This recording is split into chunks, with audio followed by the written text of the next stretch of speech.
The next question is from David. I'm a self-funded retiree and about to turn 60. I would like to make a $390,000 contribution to my accumulation super, $30,000 concessional plus $360,000 non-concessional using bring forward rule. Can I immediately after making these contributions transfer my accumulation super to a pension account, or do I need to wait 3 years due to the bring forward? Okay, thanks for your question, David. There's a few little issues that we need to look at here. The 30-second answer is no, you don't need to wait your 3 years. If you've met a condition of release which allows you access to your money, you could start a pension if you meet those conditions of release. But there are, of course, some other bigger issues that we need to keep in mind. And I suppose the first one is when you're making non-concessional contributions, or when you're looking to access that 3-year bring forward rule, which allows you to put in a larger amount, you need to make sure that you do check your total super balance, exactly what we just went through before. Remember that your total super balance on 30th of June last year, so 30th of June 2024, last financial year, affects our ability to make non-concessional contributions, or how much of our non-concessional cap we can use up. So the annual 120,000 per annum non-concessional cap applies unless we use the bring forward rule, which allows us to contribute up to $360,000 in any 1 year or combination of years over a 3-year period. So it allows us to make larger contributions, for instance, if we're looking to retire and start pensions. Or we're younger and we come into other amounts of money. There are also age restrictions on making non-concessional contributions. We can do it any time up until age 74, so not yet 75. And the non-concessional bring forward rules can also be made up to age 74, not yet 75. Check your total super balance on 30th of June 2024. If it was above 1.9 million, then your non-concessional cap this year, in the 2025 year, is zero.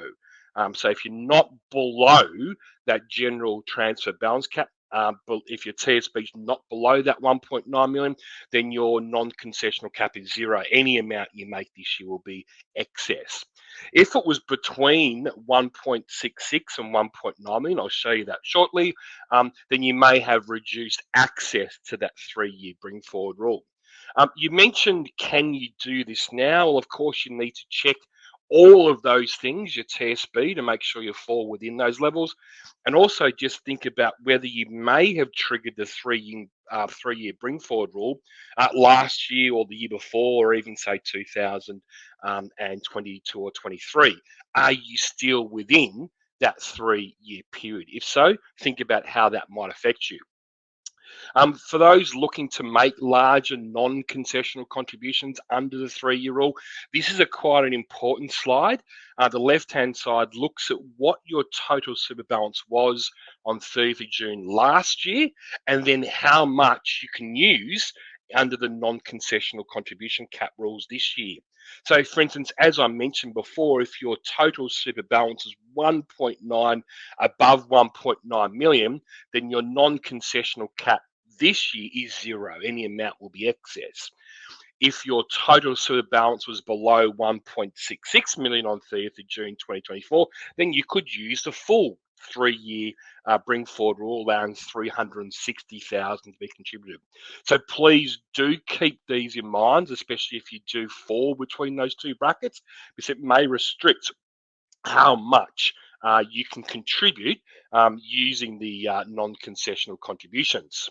To get to the specific question, so the money's in there, we're assuming it's all been done in a compliant way, you then do not need to wait for that 3-year bring forward rule to end before you start a pension. The contribution's been made, it's been allocated to your account, it's a member benefit.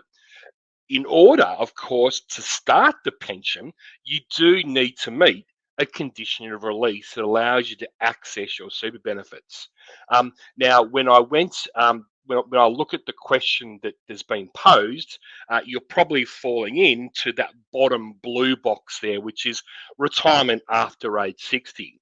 So if you do cease an arrangement under which you're gainfully employed, and that happens after you turn 60, then all your money at that time becomes unrestricted, not reserved. You can start a pension. So what we've looked at here is the ability to make the contribution once it's been accepted.